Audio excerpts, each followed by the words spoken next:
oppression which has enslaved black people in this country for so long. Well, Angela, when you say political prisoner, what do you mean?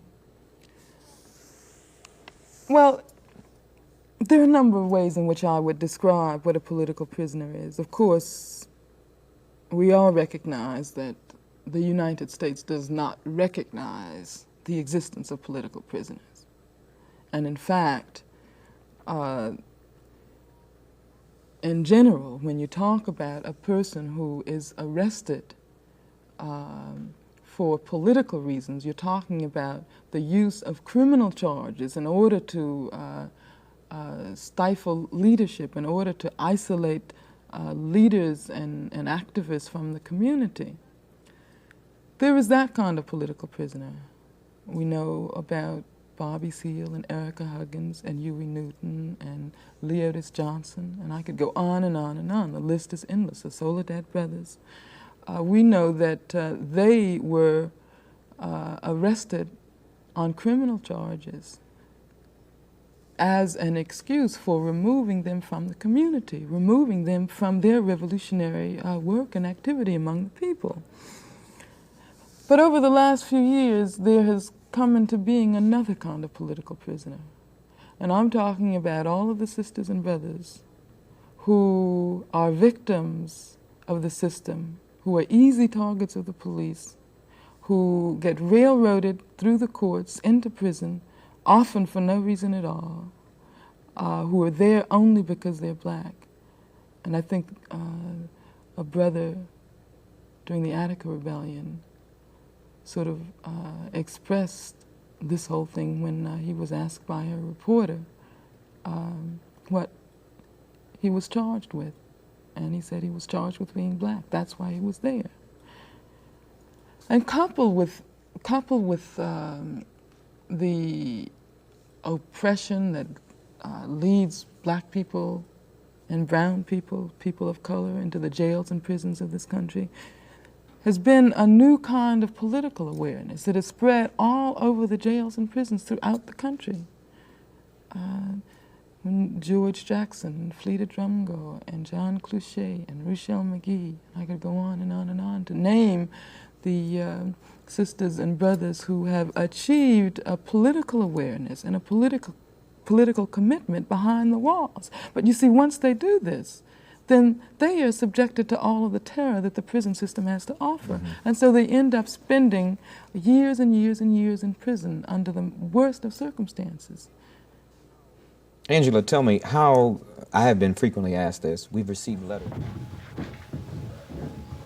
She's been given the name the High Priestess of Soul by her peers in the music world. Nina Simone is admired the world over, both for her composing and performing abilities. That's why Berkeley's Mayor Warren Widener declared today Nina Simone Day in that city and presented the singer with a special proclamation to that effect. Well, I, Warren Widener, Mayor of the City of Berkeley, do hereby proclaim Friday, March 31st, 1972,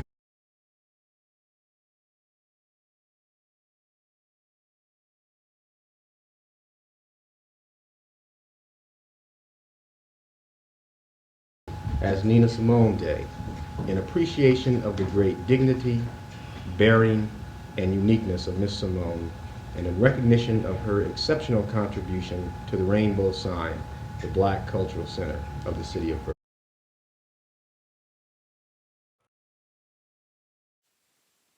Put forth all the effort that I had to let it be known that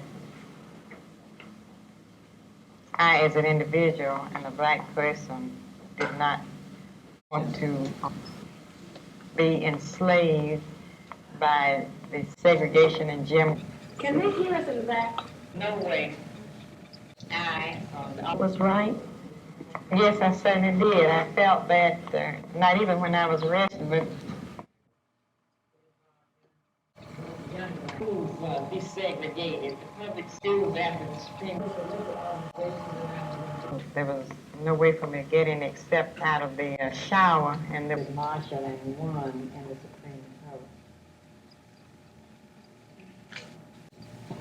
Court. That it would never be remedied. All rights are truly equal today, or are there some cover-ups to make up for some past incidents equal only to the extent that we as citizens become registered in the welfare printing and the murder beaten and around as black people.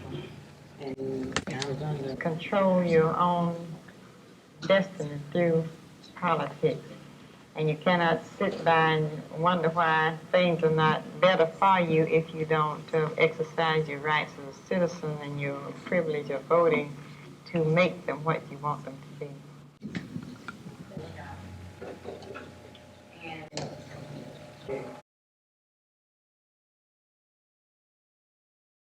This is the anniversary of a day in American history that changed the whole course of this country.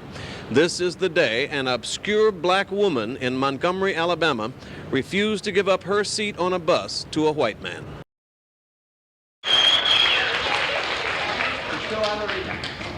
The 150 children gathered in Oakland's police administration building today to hear the story of how Rosa Parks' arrest started a bus boycott that led to the Supreme Court decision striking down segregated transportation and launched the civil rights movement, which brought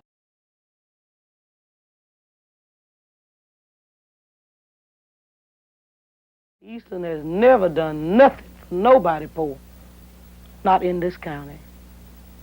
Because the people on Senator Eastland's plantation is just as poor as I am. And he hadn't done anything for them. And he hadn't done anything for nobody else that's poor in Sunflower County. And I've been right here in Sunflower County since I was 2 years old. You were watching a documentary that was on national television in 1964. James Eastland, Senator James Eastland, a devout segregationist who really believed Negroes were inferior. Now, the guy who shot this, who was a colleague of mine, he took a great risk at doing this, going down to Mississippi and shooting the people who were on James Eastland's plantation. This quote from James Eastland will give you a sense of what he thought. Quote, "I have no prejudice in my heart, but the white race is the superior race, and the Negro race an inferior race, and the races must be kept separate by law." Another quote from Eastland, "There was a youth hostel being set up in his state, and it was integrated, which he did not like." This is what he said: "You've inserted the thin end of the wedge by allowing the stinking N-word into such a fine hotel." Nice guy.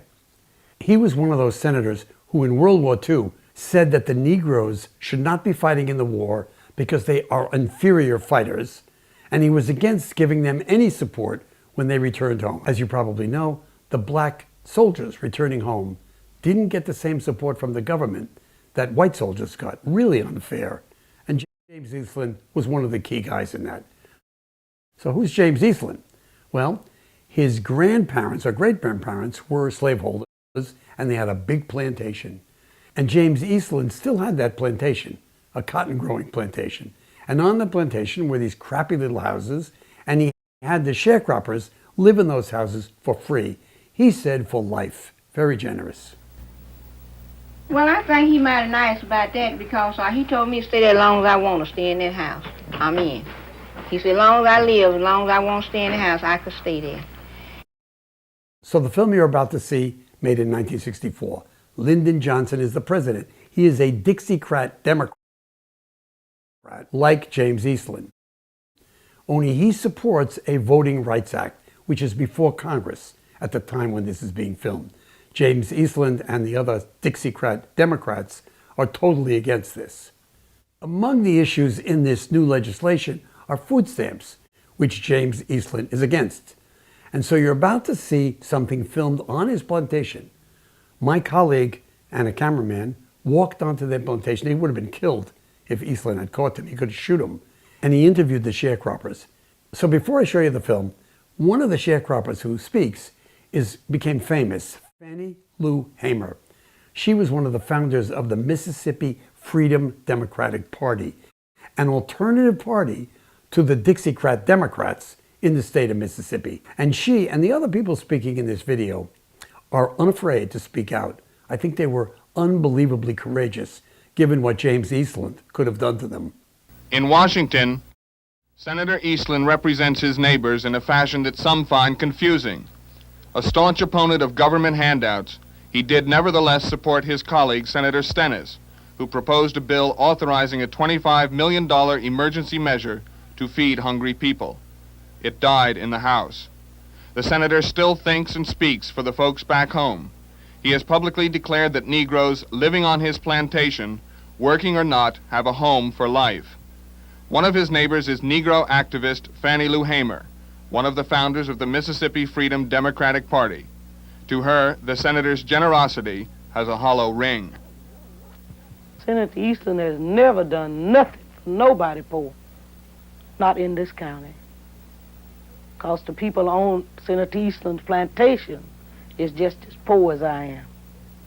And he hadn't done anything for them. And he hadn't done anything for nobody else that's poor in Sunflower County. And I've been right here in Sunflower County since I was 2 years old. Within sight of the busy cotton gin she is supplied with her labor in these fields, Mrs. Irene Taylor lives with her family of 9. Hers is one of the few remaining tenant shacks that grace the senator's plantation.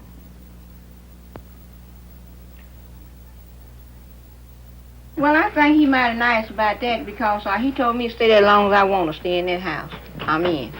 He said, as long as I live, as long as I want to stay in the house, I could stay there. And any kind of help that he said that if I need amongst my children kind of sickness, he'll help me sometimes. Some of Senator Eastland's tenants left the plantation to talk with reporter Nick Kotz. They came to talk about hunger, but water and electricity and the minimum necessities kept creeping into the conversation. In the society of indebtedness, the food bill is the last bill.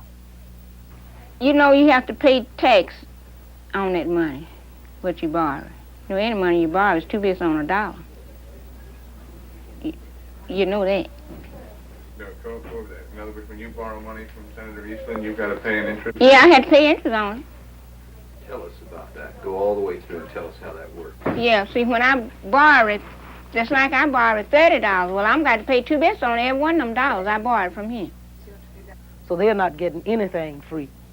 If they loan them money, they might have to pay that double instead of just paying maybe 10% on the dollar. So they're not giving them anything. The elderly are at the bottom of the poverty class. Mr. Edwards here shares quarters with 2 people who are not even related to him. Medical expenses consume their meager incomes. For the old, food stamps are a distant dream. Food stamps, all right, if he's able to buy them. Of course, they say we'd have to pay $28, and they give us $22, which would make $50. Tell us about what your family is going to eat until you get more. Well, they'll eat some turnip greens and some cornbread. All I know, because I don't have anything else. And I don't have no money to buy nothing with. I don't have no job. I have been trying to get one, but I can't. And the boy there, I need money now for him. He finishing school. I got to pay that money off for him, you know, in school. And he's graduating from high school trying to go to college. Do you feel that your 7 children are getting enough food to eat right now this week? No, I don't think they is. He can't choose the food if he doesn't have the money to buy the stamp. It would give him dignity if he had something he could do and then, had enough money that he could buy the stamps. But he can't hold up his head in dignity if he got to go up there and listen to people telling me, well, you better have some money, you better get you a job because you won't get the stamp for $3 next month, because that's happening too. We find that a lot of poor people say they can't afford stamps. They don't realize they have been spending a lot more money for food than it would take them to get the food stamps. And it takes education to reach them, and then of course it takes nutrition education to teach them what to buy and when and how to prepare it so they'll get a maximum benefit from it. Charlie Edwards' generation may wonder at the ways of Washington, but it's too old to make any demands. But when Mr. Edwards looks at Doddsville through the eyes of his son returning from Vietnam, it's a different point of view. I think he ought to have some of what he needs. I think he ought to have a good home to live in. I think he ought to have bathrooms in his house. I think he ought to have everything that a full man could have, especially when he went up against what's going on in Vietnam. So I think so myself if I had to go to Vietnam. I think if I went and took all the punishment and everything happened to me while I was in Vietnam, and then come back home and couldn't have a decent bed to lay down in and not a decent job, I don't think I'd feel like ever going back no more. If it was for my country, I wouldn't feel like it's for my country. Not especially for my part of it, for me. I feel like it's for the other fellas did to me. When I think about that and how hungry people are in the South, then it makes me a little sick to say, how can they spend all that much money in another country and really not doing nothing at home? See, I think charity began at home and then spread abroad. Mississippi is a small state and a poor one. Federal funds and federal programs can help to change that. The food stamp plan was announced as a program to feed the hungry, but the people it has failed are those who have no money. Every evening as the federal workday ends, the men and women who read the reports from Doddsville head home for their dinner. The question of how to feed the hungry must still go with them.